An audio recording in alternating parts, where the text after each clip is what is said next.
Voilà, voilà, bien-aimés dans le Seigneur, super salutations à vous. Merci beaucoup parce que vous êtes très nombreux en ce moment pour suivre votre émission préférée. En tout cas, merci pour l'attention particulière. Merci aussi pour la confiance renouvelée. À moi, Betty Massimoa, je suis là, la journaliste internationale. Merci beaucoup à tous les abonnés de Libanga TV, à tous les téléspectateurs de l'émission Astar sur Access Télévision. En tout cas, je vous aime beaucoup. Que Dieu vous bénisse abondamment. Salutations déjà à celui qu'on appelle l'ingénieur Davoumoubama, et je pense aussi à la joie de Pichuna l'hymne national, mon thème à papa aimé depuis Paris. Coucou à vous, merci beaucoup. Salutations à ma maman chérie, maman Cathy Bakissa. Bisous à ma fille Joyce Davline. Voilà, et mes condoléances le plus attristées à Ya Noël Kikiani. Ya Noël Kikiani. Moté ma maman Titi Kikiani depuis London. En tout cas, mes condoléances le plus attristées. Courage à vous. En tout cas, et mes condoléances aussi à toute la famille. Hein.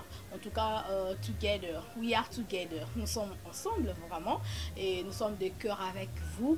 Ainsi que à toute la famille, parce que vous venez de perdre un être très cher, votre grand frère depuis l'Afrique du Sud, votre petit frère, voilà, votre petit frère depuis l'Afrique du Sud. En tout cas, vraiment courage à vous.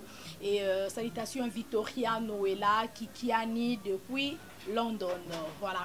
Aujourd'hui, je reçois l'évangéliste Gauthier Bokeka. C'est vraiment une émission un peu spéciale, hein, parce que tu as un service proposé Bino Bande Bozolanda Biso à faire Goma.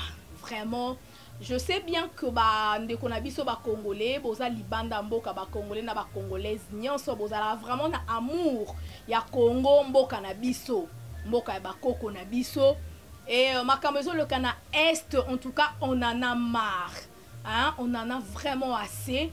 Et c'est un loboko parce que trop c'est trop na est, trop c'est trop na Goma. Alors bande konabiso ba politicien, bande konabiso ba musicien, ba comédien, ba pasteur surtout parce que vous en a devoir il y a quoi implorer grâce à Nzambe, il y a quoi implorer miséricorde, compassion afin que nous ambata loboko bitumbana est et si là FARDC et Longa.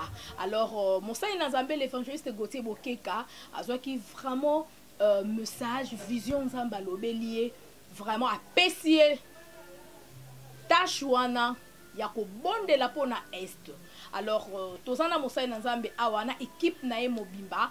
Je me reviens d'abord vous proposer les images. Il y a service Wana, après Tokozonga pour na commenter. Voilà, c'est parti. Let's go now. Play. La Bible symbolise Nzambe comme la force spirituelle. Tozoyembe la Nzambe. Baby sika yo zali, j'aimerais que au côté de la présence de Nzambe, enfin, il y a quoi activer la force spirituelle qui est le manche de Dieu, qui est l'esprit de Dieu dans notre pays. Enfin que est un abisso à Congo, bande qu'on abisso va vivre peine à Kimia. C'est pourquoi sommes à Congolais. Tous les Congolaises. Makambo yoko bete yango karaté, oko négliger yango te, mais oko telema pour que o soutenir prière oyo parce que Congo est en mboka na yo. Ata o changeant nationalité, o comme français ou française, mais yeba ke o changeant makila te. Oza toujours na makila ya Congo. Alors bien aimé, ba o bazonyo comme na est kuna, ba o bazonyo comme na Goma kuna, baza bande kona yo ya Congo. To telema to bondela. To komi awa, je suis RDC et Dieu a dit pour les Goma. Nzamba lobi pour na Goma. Il faut te créer hôtel et prière autobanda ko invoquer Nzambe na biso pour na tina ya Goma. To bondeli. Yahweh nabika moi sembola loboko na yo bato nyonso bamona yango bakumisa kombo na yo yemba Yahweh Yahweh nabika moi Yahweh nabika moi sembola loboko na yo bato nyonso bamona yango tango bakomona yo bakumisa kombo oyemba Yahweh, Yahweh na bikamwa. oh Yahweh na bikamwa, Sembola loboko. ololoboko na yo, Bato nyonso bamona yango. tango bakomona, Bakumisa kombona. nabelela Nzambe nanga, belela Nzambe na mawa, belela Nzambe nanga, kino akoyanolanga belela. Belela Nzambe na Nzambe, Belela Nzambe na Nzambe, belela Nzambe nanga, kino akoya. Ongana belela Nzambe nanga, belela Nzambe na mawa, belela Nzambe nanga, kino akoyanolanga belela. Belela Nzambe na Nzambe, Belela Nzambe na Nzamba mawa, belela Nzambe nanga, kino akoyanolanga. Osui maboko no bisika yozali otomboli yango likolo. Osopi motema na yo liboso ya Nzambe pe otali pasi ya bandeko na yo na este ya Congo. Obandi kobonde la présence ya Nzambe comme la force spirituelle. Ekita na kati ya mboka oyo. Ekota na kati ya armée na biso congolaise. Ebanda ko soutenir basoda na biso ya FARDC en fait que bazo compétence ya kolonga banguna nyonso o bayaka na est ya Congo pona koyiba nkita na biso ya Congo obandi kobondela na kombo na Yesu. Éternel Dieu tout puissant kobondeli yo Zamba bikam. Merci Adonai Dieu na makoki opesi biso. Ya kozala service oyo enfin ya ko installer enfin Seigneur Dieu. Ya ko tia présence na yo spirituel comme la force spirituelle de grâce. Na kati ya mboka oyo pona epeza la soutien. Na kati ya armée na biso pona la soutien. Na basoda na biso ya FARDC. Éternel Dieu tout puissant. Tika bonsambe na yo Yahweh na mama oyo emonisama yo s'applique na kombo na Yesu basoda na biso ya FARDC babunda lisusu na ba effort na bango te mais babunda Nzambe na makoki na yo babunda na bonsambe na yo babunda na bikamwa na yo bakalite na yo esincarne kata bango présence na yo etondisa makata bango au nom puissant de Jésus Makarebos Izamaigo Sandayama na kombo na yo Yesu na kombo na yo Yesu yoka bandeko tozaka tozobondela pona mboka na biso na olingana bandeko bazolanda ngana moma bazolanda biso na moma oyo na télévision tosala prière kolandisa malobo ngana koloba tolobi kolo Yesu tombola souvent na makasi loba kolo Yesu yondo pesa ki biso mboka ya Congo na kati ya Congo eza na ba province pe na kati ya ba province ya Congo eza na bozu ya Congo kolo Yesu monguna ya Congo alingi esengo ya Congo te yango atelemi na tango nyonso pona kobundisa Congo konyokola bandeko na biso na este ya Congo koviole bango koboma bango koyiba boswi na biso yango na moma oyo totelemi liboso na yo ndenge orekomandaki biso pona kosala prière oyo na ntina ya kotelemisa présence na yo makasi na yo ya molimo na kati ya armée na biso oyo ya Congo po ete armée na biso ya Congo ezwa makasi ebanda kolonga binemi nyonso ya Congo o batelemelaka este ya Congo kolo Yesu tika kobanda sikoyo ezala lisusu makasi ya FARDC mais ezala makasi na yo bunda bitumba nyonso oyo kotelemela este na biso ya Congo tika este na biso ya Congo elonga bitumba wana elongo na yo banguna na biso oyo batelemeli este na biso baeshue basambwa au nom de kolo Yesu na moma oyo bakake na yo ya moto ekita likola banguna nyonso ya este ya Congo basika au nom de ofandi kimia olandi prière il y a 2 minutes. Pour que na chité, na bondeli encore. Éternel Dieu tout-puissant, Yahweh na pesio merci. Nandenge opesa kingai etinda oyo. Lelo to komi 10e jour, banda opesa kingai etinda oyo. Na bangaki na baki na osala ngondenge nini. Parce que makoki ezate. Na yo telemisa kingai, olobaki kotala oyo zangite metala onga na kopesa yo, na nzela bato bakolanda. Service eko salama pour que yo komati na est ya Congo ozo mabele ya Goma oya nango na mangengenge enfin pour établir hôtel ya prière o ba congolais pour banda ko invoquer ngai penga nzambe na banda ko se souvenir na est ya Congo na moment oyo bitumbe banda hôtel makuna Zambe na kokisi oyo ebisingai ya liboso lokola prière. Petit ka ete ya mibale pona makoki ya billet avion kolongwa tina est ya Congo osala ndenge olobaki na nzela muto azolanda service ona moma oyo. Bisika azali tika motema na ye ezala toucher pona ko soutenir ekolo na ye bandeko ne bazokufa na kati ya est ya Congo. Mimoni sans Zambia bikamu. Pe service auto sali oyo ezana impact makasi. Par le nom de Jésus. Pambola mutu nyonso na oyo ponyo toucher motema. Pona ko soutenir œuvre oyo. Ko soutenir Seigneur Dieu service oyo. Akobimisa quelque chose na ye. Pona billet d'avion to longwa atina Goma ko zomabele ya Goma ko yana ngo na Congo to pena na Kinshasa en fait ko tiengo na mangengenge pona ko créer hôtel ya prière. Pambola mutu na kobimisa finance na ye zongisa mingi pezala esengo na ye. Na kombo na Yesu ndeto bondeli tolobi. Merci Seigneur Jésus-Christ. Merci Seigneur Jésus-Christ. Merci Seigneur Jésus-Christ. Merci Seigneur Jésus-Christ. Amen. Amen. Yo kasi qu'on a lancé message à Souka d'être pour la service à prière. Bien aimé aux Olandangai, nous avons appelé ça un message oyo le 10e jour. C'était vers 7h du matin. Na lali na lamuki et puis on a sisi ko sambela na lingina bima na fungo la porte à chambre na bima.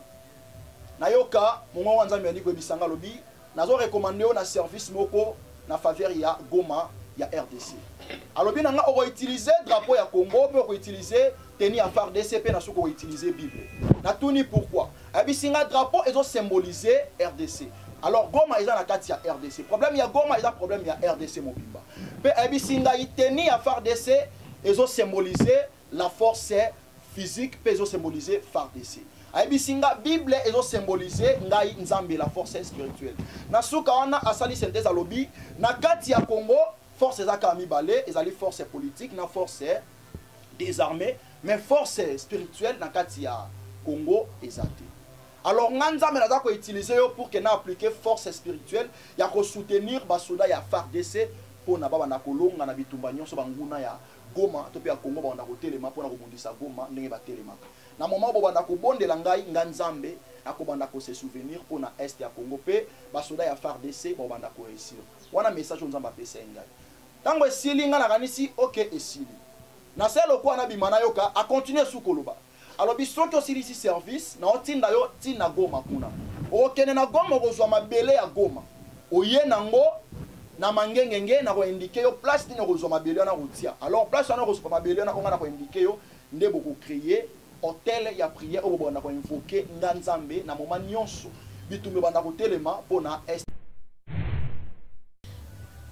Welcome back, voilà, bon retour déjà sur ce beau plateau de cette émission, voilà, c'était là le service au l'homme des dieux à Sali, Pona Est, et moi je crois que son Dieu est vivant, et il est le véritable Dieu, et il agit, parce que nous avons besoin de vision, après ça appelle provision. Nega Moussa Nzamba est sur le plateau, tu as un peu solo là par rapport, il y a un message Nzamba ça qui est, bonjour évangéliste Gauthier Bokeka. Oui, bonjour Maman Betty. Bonne santé. Santé Zamalamu, Nenge Nzambe Azolinga toujours. Ouais. Bonjour l'homme des dieux, évangéliste Philo. Ouais, pour la première fois. Toyambio, soyez les bienvenus. Ah, merci. Voilà, tous apena bande qu'on a vu sur ma sœur. Bonjour. Bonjour. Ça va? Ok. Voilà, bon, on va le noter parce que bon, on va s'y mettre drapeau à Congo. Mingi, tous les na basai na Zambé mi balé. Oh, bon, on met un peu quoi, surtout d'abord l'homme de Dieu, l'évangéliste Gauthier, parce que vision ou ta qui n'ont pas naï. Alors, évangéliste Gauthier, qui a mon service au saluana. Oyena na teni ya ba FARDC yangoyo bande ko bozomona. Et puis drapeau ya mboka na Bible. Mais quand on koyebisa biso, ezana nini. Ok, Mama Betty, na pesi na numbote na bandeko nyonso bazolanda biso awa parce que balanda nga pe mingi na nzela ya ba émission na yo. Oui. Soki bamoni drapeau teni ya FARDC na Bible liboso na biso eza pona pamba te, eza oyo nzamba pousse ngai na sala yango service oti kolakisa bango akala mingi te. Drapeau ezo symboliser Congo. Congo Goma eza na kati na yango. FARDC to pe tenir FARDC ezo symboliser force des armées congolaises ndenge tozo benga armée na biso ya Congo FARDC. Bible ezo symboliser la force spirituelle. Alors na kati ya Congo tozana ba to pe na mboka nyonso ba force za la misatu, la force politique, la force des armées ainsi que la force spirituelle. Mais awa na kati ya Congo remarque oyo nga na sala yango pe eloko nzamba utiliser ngai alobela kinga pour que a installer présence na ye to pe force na ye spirituelle na kati ya Congo tozara na justement na deux forces. Dans la force politique peut dans la force des armées. Mais concernant la force spirituelle où ezali implication ya nzambe na kati ya armée na biso pour que soutenir rango ezate. C'est pourquoi nzambe a utilisé kingai na sala service wana enfin ya ko activer force na ye spirituelle na kati ya mboka ya RDC pour na soutien ya armée na biso FARDC. Pe nzamba pousse ngana kende lisusu na Goma na kende kozwa mabele ya Goma surtout ko kende na Goma obanga te évangéliste côté bokeka ebele babanga ko ke Goma no masasi o bazo boma batu mais yo zo banga te nzamba yebiso kende ti na Goma zo mabele ya Goma oyo kobondela pona ona mangengenge. Mama Betty, il y a un mot lobaki nzambe sora pesi vision pesa la provision. Cela veut dire nzambe soki atindio yemora telemi pona ko batela. OK. Donc yemora ko komisa pe mo rozonga na yo. Amen. Donc eloka ko banga wana ezate parce que to lati ko banga c'est que to ana posa to soutenir bande ko na bisote. Lokola nzamba ndimi atelema a utiliser biso pour to soutenir bande ko na biso ba vandi côté kuna alors biso pe to ko banga eloko mo te parce que to za elongo na nzambe. Voilà. Yango nzamba bisenga na kende kuna na Goma na est ya Congo nazo mabele ya Goma na koya nango na Kinshasa na montana mangengenge na place oya ko indikenga to zo mabele wana to établir yango lokola hôtel ya prière parce que na bamboka nyonso ya monde bazana ba hôtel principal ya prière pour na ko invoquer esprit ya nzambe ya mboka na bango. Mais biso hôtel principal po ba invokaka nzambe biso so ba Congo de bi ke to ko invoquer hôtel boye ezate. Ko prier nzambe na ndako eza mabete, ko prier na église eza mabete. Mais hôtel principal nde eza très important. Voilà. Nde tango na kozwa mabele wana na ye nango na montana mangengenge to créer hôtel principal. La moment oyo bitumba e obanda ko telema na est ya Congo. Tango biso na Kinshasa na hôtel wana tozo invoquer nzambe, tozo bondela nzambe. Pe nzambe obanda ko se souvenir ndenge nzi yemoko nzambe alobaki. Voilà. Merci, c'est bien dit, c'est bien répondu. Mais l'homme de Dieu, vous voyez pas que vision au nzamba pesio, message au nzamba pesio. Il y a tant d'autres pasteurs, il y a beaucoup de pasteurs ici à Kinshasa. Oyope baza célèbre, entre autres, on peut citer ba pasteur Moussous, ba Kombo na bango, permettez-moi, sans polémique, ba prophète Denis Lessi Bazali, ba prophète, donc quoi, ba pasteur Koutino Bazali, ba pasteur, oui, prophète Denis Lessi Natangi déjà Zali, surtout yé pendant mon tazara penza, nzamba lobeli bo na moni ba profession nzamba la gizi bango te, nzamba kela sarara, jeune prophète, jeune pasteur, évangéliste en plus. Évangéliste un peu Kizami na Kibila Zali, parce que nzamba ke zoyo kaka a pesio vision wana, tâche wana. Vous voyez pas que ça mune makasi. Bon, Mama Betty na pesi nan basala nzambe nyonso bazolanda biso mbote bisika bazali. Na bisayo ke biso nyonso oto salela nzambe dans les bons, alors to sala pona intérêt ya libota ya nzambe. Mais na kati wana mutu na mutu azana tâche na ye o nzamba pesaka ye. OK. Ezate ke soki nzamba pesi bandeko wana charge o te se ki considérer bango te non. Ezape na ba tâche mususu o nzamba pesa bango nga pa pesanga te. Mais o ya pesinga yangolo. Donc nazo banga te ke eza munene ko kwisa ngai ko créer problème na banga te. Donc na otala nde grandeur ya nzambe pe na otala tâche oyo eza mukie. Voilà, mais surtout ils ont attaché trop na makamoko politique.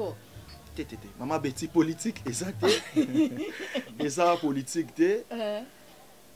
Na kati ya mboka nyonso lobaka lelo ndenge makambo échanger na mokili mais surtout otangi na kati ya Bible okomona mboka ya solo ekolaboraka na basali ya nzambe. Okay. Ba roi ya kala bande ko collaborer na basali ya nzambe. Ava ba kene bituma baluka bayoka ainsi dit l'Éternel. Voilà. Mais lelo mo ba négligence et comme mingi c'est pourquoi on a même installation ya force spirituelle ya nzambe na Congo ezate. Voilà.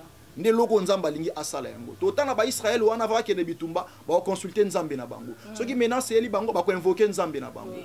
Donc ezate que affaire politique.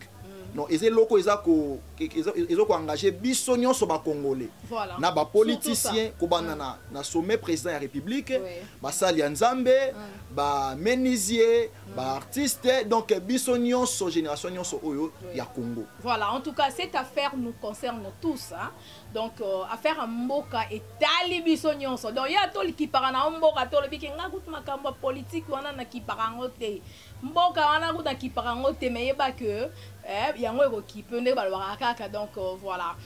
Biso nyonso vraiment tous concernés. Alors bien aimé dans le Seigneur, yo zolanda biso de partout vraiment simbama motema vraiment afin que soutenir affaire oyo. Mon sa nzamba zui vision nzamba pesier. Alors ezo senga akendeti na est akokende ndenge nini. Il faut visa. Non kunezaka billet kaka kufutaka billet.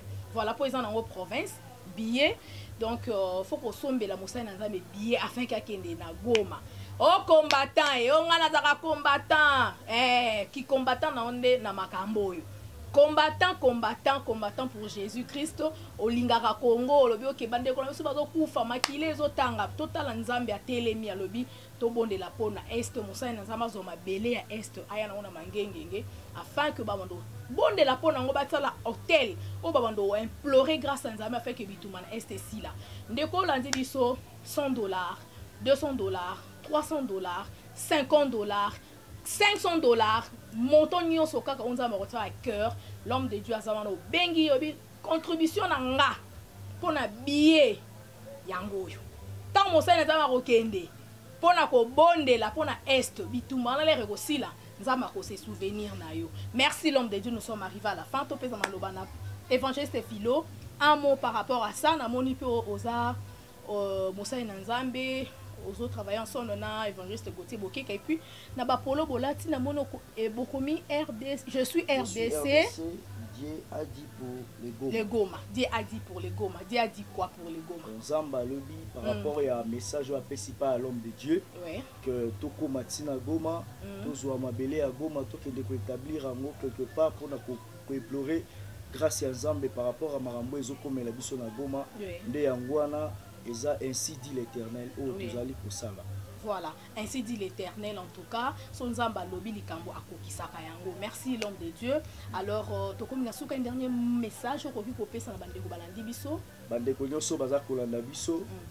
Bible zolo ba Nzamba sala kalikambo te sans ka révéler o aye basali. Voilà. C'est-à-dire amonaki na Goma ndenge souffrance ezali kokoma nde apesi vision pa ya mutu moko. Bien aimé, tozali ko senga na yo kaka o soutenir musala oyo pour que lobby tango récite koya récite kozala ya mosala nzambe mokote e kozala ya biso nyonso ba congolais en général nde yangwana tango ebelemi pona yo mutoza na souci ya ko soutenir yaka ko soutenir œuvre eloko na ngena loba kaka. Voilà, merci évangéliste Philo. Dans la prochaine émission peut te rejoindre yo peut te solo masolo etalika ka bo nzambe voilà surtout ko sungape bandeko balandaka biso libanda mboka makase codifié ba message au pesaka. Voilà, l'homme de Dieu, nous sommes à la fin. Un dernier message numéro à contact pour na bandeko pe ba simbami surtout problème oyo ya billet na ebité nzamba yebiso okende okokende quand mais quand un peu coupé ça non planning na on peut avoir des consul besoin de planning les andengini okende quand et puis batu ba rosa na ndengini pour na moto a besoin à contribuer à ta néfice qu'on a quelque chose pour na billet na yo. Ok maman Betty, problème ya okende ezali raison ya finance soki mbonga billet zwami na okende kuna ezaka pona 3 jours ya pamba. OK. Bon ezateka to rozwa ka mabele to toki mbala moko to yeno to prier pe et puis to zu mabele to yenango awa. Donc tant nzamba pesinga message wana message oyo na suka nango eloko déranger ngai makambo etali voyage ndi otala billet routa wapi.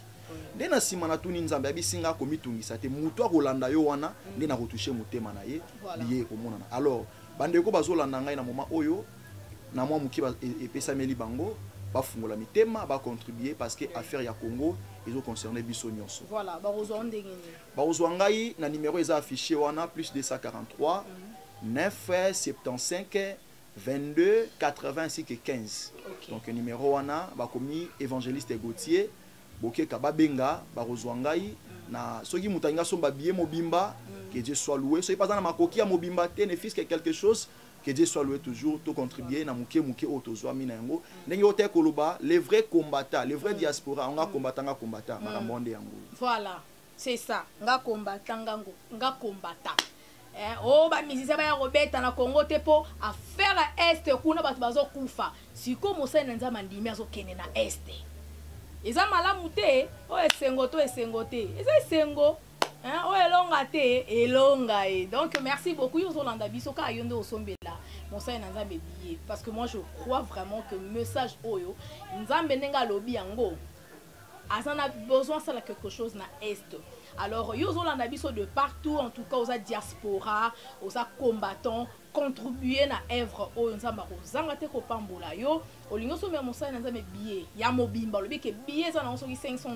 C'est pas vraiment trop cher, hein? C'est vraiment easy, hein? C'est facile. Oroko benga na numéro à pesito na numéro affiché on a comme évangéliste Gauthier bokeka o bengi na WhatsApp orosolo anaye en tout cas contribution non ekokoma très bien. Merci, nous sommes à la fin. On se retrouve déjà la prochaine. Je vous aime beaucoup. Que Dieu vous bénisse. Merci beaucoup à la joie Mado Pichuna.